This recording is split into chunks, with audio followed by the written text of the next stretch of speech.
From Case Settings, we find the Load to Review tab. It is here that import settings are located.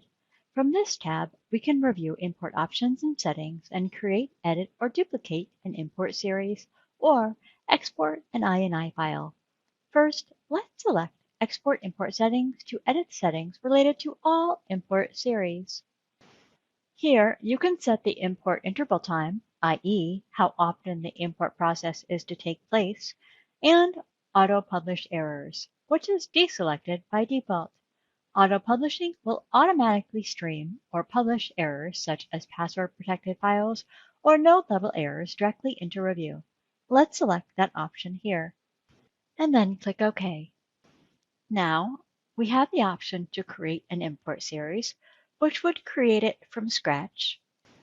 We can also choose to select the ellipses below, which will give us a whole host of options.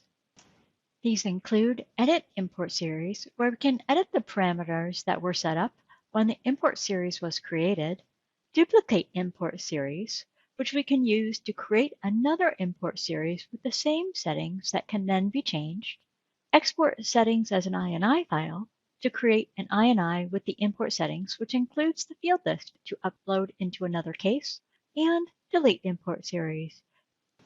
Let's choose Duplicate Import Series here. This is the simplest option to create a new import series when in receipt of data from a new custodian where we need to map the fields, set the volume numbers, and assign a BegDoc number. The first step is to rename the import series and then verify that the correct review case is selected. The option also exists to set the new import series as the active series, which would make it so that all data imported will take on the settings used in this series. This can be changed at any time. Index data after import is selected by default, which ensures that the data is searchable in review. Once we're done making selections, click Next. Now let's go ahead and look at email types for conversion. The default settings are already selected. Email types, Outlook and Outlook Express, Inbox, and RFC formatted will be converted to HTML format. We can also select Lotus Notes and GroupWise email, and then choose a different conversion format, such as MHT, which is Archived Web Page, or RTF. However, we will leave the defaults as is. Once we're all set, click Next.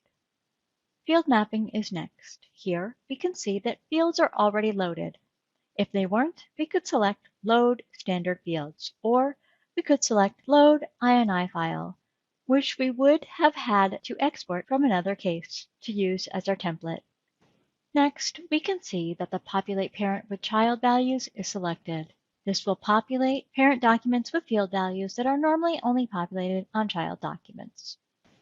Now let's take a look at all of the fields included here by scrolling down. By doing so, we might notice that there are a few fields we'd like to add. To do so, go down to the bottom of the list and click the Add Fields button. Here we see a few options: System and Metadata flags, User field, and Group field. System metadata includes a vast number of metadata fields. Let's choose User field here. With this, we can create a field and force a value into it, or we can leave it blank. Let's enter a field name and input a value. Now click OK. Next, let's click Add Fields again. This time, click Group Field. This will give us the ability to combine several fields into a single output. First, give the field a name. Then we can either choose to search for fields we're looking for, select the field type from the dropdown, or scroll down. Let's search for a word. We'll type in date to find all date fields. Now let's select a few different date fields to combine into one. Make selections as needed and scroll down to see additional output values. These include first non-blank value, delimited list, and set as sort field. After making all selections, click OK. We can see that errors appear in the upper right informing us that two fields are not mapped. Let's scroll down to take a look. This is referring to the two fields we recently created.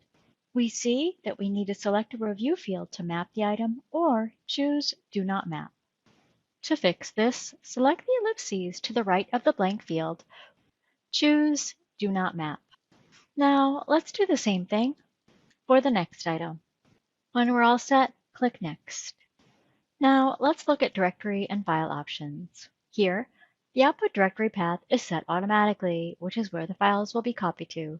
This is the recommended setting, though you can also select eCapture Storage. As we can see, the volume number is also set, but can be changed at any time. Next, we can enter a prefix for the data. The default option here is user-defined, which is recommended, though it can be set to file name as well. Next, select the desired delimiter. From the drop-down box, enter the desired starting value for the bagdoc number.